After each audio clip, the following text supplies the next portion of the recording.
Hey guys, this is Mr. V, over here doing a book review today for The Gulag Archipelago by Aleksandr Solzhenitsyn. Before I get into the book review, I want you to know that I have some notes, just because I have many things I want to say about this book, so if you see me looking down occasionally, I'm just looking at some notes. The other thing you guys should know is that today I'm going to be reviewing the abridged version of The Gulag Archipelago. I rarely, if ever, read an abridged version. I like reading the full version, but the abridged version, I've done a lot of research, which I'll talk about, but I've done a lot of research and I decided to give the abridged version a try. Now, the abridged version is about 30% of the original work. The original work was 3 different volumes, which the author had written, but the abridged version cuts out specific areas where he thought they didn't need as much.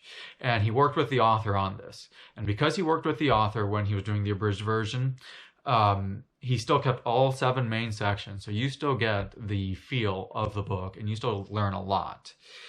And also the abridged version is aimed more at the Western society. It is aimed more at the Western readers. Because, and I can see that, because what had happened before even reading the abridged version is I actually read volume 1. And I read the full volume, and that's when I decided to give the abridged version a try. But what I had done was I had compared volume 1 with the abridged version. And I saw that he had cut some parts, or he had cut some parts down a bit, but I felt that he did a good job in the areas that he made cuts, because he condensed it much better. Because I felt that volume 1 had way too many very specific cases, where full chapters were devoted to a specific case. And because of that, it was much longer. And I feel that you didn't need all those specific cases. And then, that just made it much more difficult. So I see that like the abridged version lets you know the message the author is trying to send, but he lets you know in just a few pages. It doesn't take 30 pages. He lets you know about the cases in like 2 pages instead of 30 type of thing. And, that really adds up. Another thing you should know for this book is that this is a memoir and not a full history of the Gulag. There is now a full history that has been released, but I forget the name of the author, but there is a full history. This is not a full history of it, because what this guy had to do is he had to piece things together, as he released this book when the Soviet Union and the gulags were still going on. So he had to piece a lot of things together just through like first-hand stories, things like that, and talking to other people. So, you just want to know that this is not the full history. And lastly, before considering reading this book, you should also know that this is not for the weak-hearted. Okay, this is an incredibly sad story, and there's many sad situations in here. If you want to read this book, you should definitely prepare for mental toughness, violence, torture, and many first-hand accounts of this. And it's very in-depth. I'll go a little more in-depth in my review, but you should know that because these are first-hand accounts, it is in-depth. But anyway, just consider all that before reading it. But anyway, let me get into the things that I liked and I did not like about this book. So, let's get into my book review for The Gulag Archipelago, the abridged version. So, some of the things that I really liked about this book. I like that he basically gives you the full story. Like, he gives you the full story in that he goes from like the arrests, the interrogation, the prison life, escapes, what it was like when there was rebellion, whether it be a prisoner or the whole prison would rebel, what it was like in exile, and even the release. Like, he gives you the full scope of what it was like to be arrested. And that's really good because he goes in depth for many of those sections that I just talked about, and it does give you a feel of many things. That he even like lets you know like how the camp started and how they kept it somewhat of a secret for so long, and how the regular Soviet citizens kind of like turned away from it, and they were able to keep it a semi-secret for a long time, which is surprising with how many people were forced into these camps. Because these were not prisons. He made it clear these were not prisons. People were forced into these labor camps. And he explains the camps fairly well. There's definitely parts he's missing, which I'll explain more in a bit, but he explains the camps pretty well in like what the living conditions were like, what the food was like, the clothing, and just like the work days, because this is a labor camp, and he explains the work days, the type of work, and he explains like how difficult and the amount of hours you work and just the difficulty you just go through on a daily basis. And he also explains like the camps in terms of like, he explains the punishments that people went through, the tortures, injuries, diseases that went through different camps, or how like people would literally freeze to death. And that was from some of the tortures, even that they would let them freeze, or that people were starving from the food. There was so little rations given out, and what happened when people died, like what death was like in the camps. And like he goes pretty far in depth about all that stuff. And the sad part for basically the prisoners of the camp was they couldn't do anything. You literally could not do anything, as there was no fighting back. You had absolutely no rights in these camps. And that's where I say that it's a very sad story. And you see, because he gives you firsthand accounts of many of these things. And it's sad. And he also not only talks about the camp, but he shows how basically the whole country, the whole Soviet Union, basically was living in fear. Because you wanted to make sure you didn't go to these gulags. Yeah, you heard little bits and pieces about it, but you wanted to make sure you didn't go. So people were all living in fear because they didn't know if they would get locked up, or even how you got locked up, or for what reason you got locked up. So everyone was like very secretive, and they were very suspicious of each other. There was like no trust among each other. And he talks about this, and he shows like how it benefited the leaders of those countries, about how when everyone is like so afraid and like no trust among just regular civilians, that it benefited the leaders. And, and like I said, he goes in depth about this stuff. And something that was really great too was that he explains why like people went with no resistance. These officers would come and grab you in the middle of the night, but he explains why the people just went with no resistance, and why they did not tell others, or they did not scream or fight back. And how they confessed to things they didn't even do. They were just told, you did this crime. And how many people would just confess to the things they didn't do.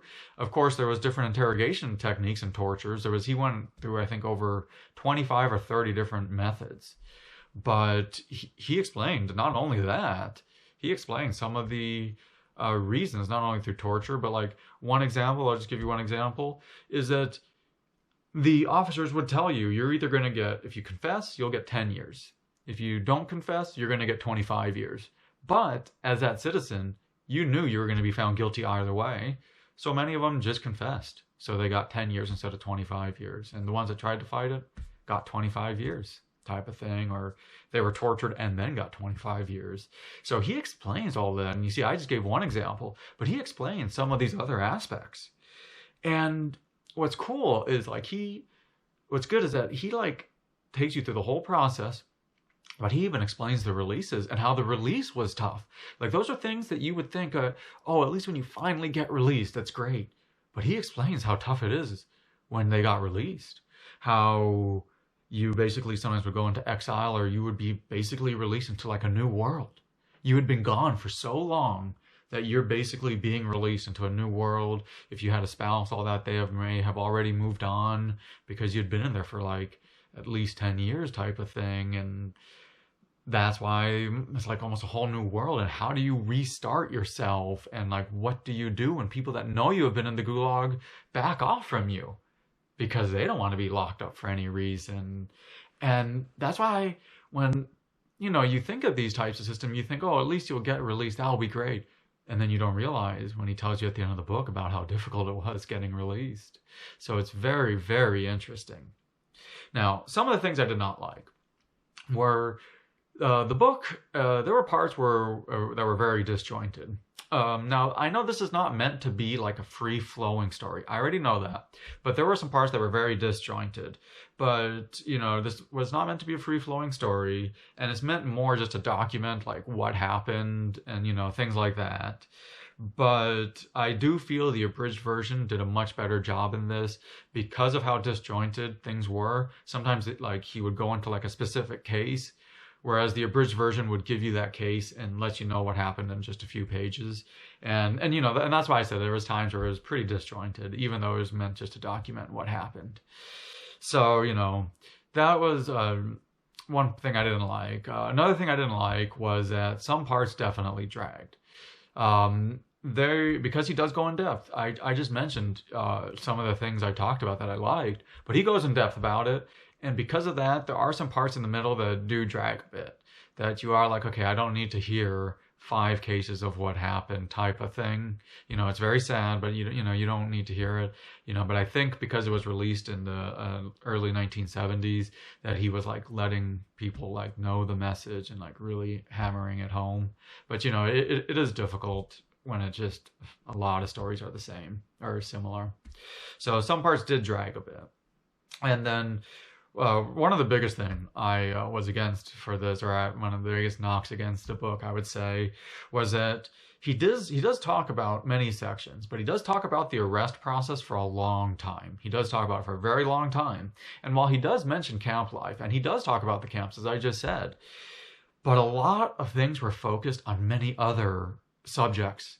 As I had told you, he talks about the arrest for a long time, and how they get you to confess through torture. And he does talk about that, though. And he talks about it for a long time, to where you do know the camp. He does tell you about the camp, but you don't know the full extent of the punishment, because he served a lot of time, yet he devotes only actually not too long a section to camp life in comparison to the whole book. You can say that's good or bad. I wish he would have focused a little more on like camp life. I wish there probably would have been at least half or more was focused on camp life, but that's just my personal opinion of mine. Now, as for the writing, I still thought that he did a decent job writing this, because he was not a professional writer when he had initially released this. So I definitely think he did a decent job doing this, because this book is very well documented. It is very well documented, and he had to do a lot of this from memory. And that's the tough part, is he had to do a lot of things from memory, because he gives stories of other people, and these are like people that he's talking with, and then he finds out their story, and he had to remember this years later. And that's why he does a lot from memory, and he's talking to people who have been released at the time in the Soviet Union in the 1960s about how their camp life was, how they got arrested. And that's why I would say that this is very well documented. And you definitely get a feeling of what the system was like. Not only the Gulag system, but what it was like living in the Soviet Union during that time, from like the 1920s on, through the 1970s. You definitely get a feeling of what the system is like in terms of living in fear and always scared, and then what the Gulag system is like. I think that you get that feeling because he gives you a lot of firsthand accounts. And, I thought that was a really good thing. And that he kind of weaves it into this full chapter. So that's also really good. But overall for the book, I think this book gives a great overview of the whole Gulag system.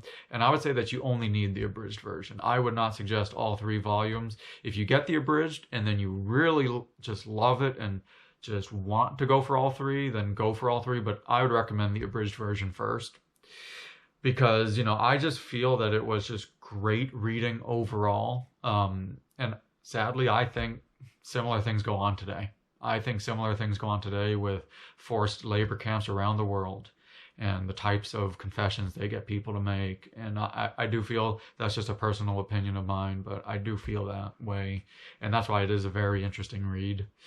But anyway, overall, I just thought this was a great book, and I would definitely recommend it, but I would only recommend it for very specific people.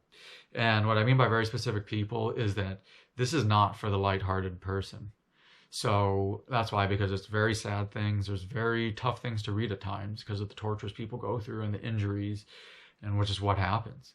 So I do recommend this book. I definitely recommend it, but it is not for the lighthearted. Just go in with that knowledge. And because I also feel this book makes you appreciate freedom so much more when you see how people that are locked up are given nothing. And again, that's why I really recommend it. But I need to stress, again, this is a sad story that is not for the lighthearted. But I just want to end the review with a quote that I really loved from the book, where he said, "Dwell on the past and you'll lose an eye. Forget the past and you'll lose both eyes." And that is the truth. But if you guys have any comments, anything like that, please post it in the comment section below. I hope you guys click the subscribe button as I upload multiple different types of book reviews. But thank you for watching my book review today. This is Mr. V. Go enjoy reading.